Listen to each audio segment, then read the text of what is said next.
It's your girl Kiissi again in the kitchen, and today I'm making stew peas with pigtail.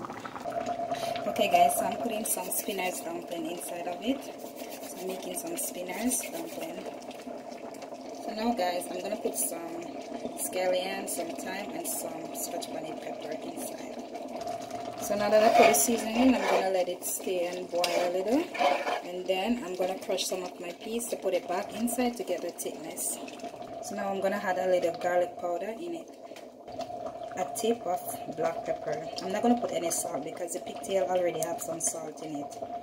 Over here I have some basmati white rice. So it's bubbling, I'm gonna crush some of my peas and put it back inside to get the thickness. Some people put flour, but I don't normally like to put flour in my stew peas. I rather crush the peas and put it back inside to get the thickness.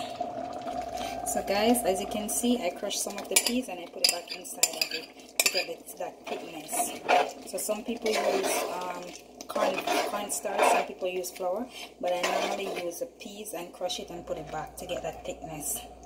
So that's my stew peas. So guys, that's the finishing of my stew peas. Look how thick it looks. Looks so nice, and it smells good and it tastes really good.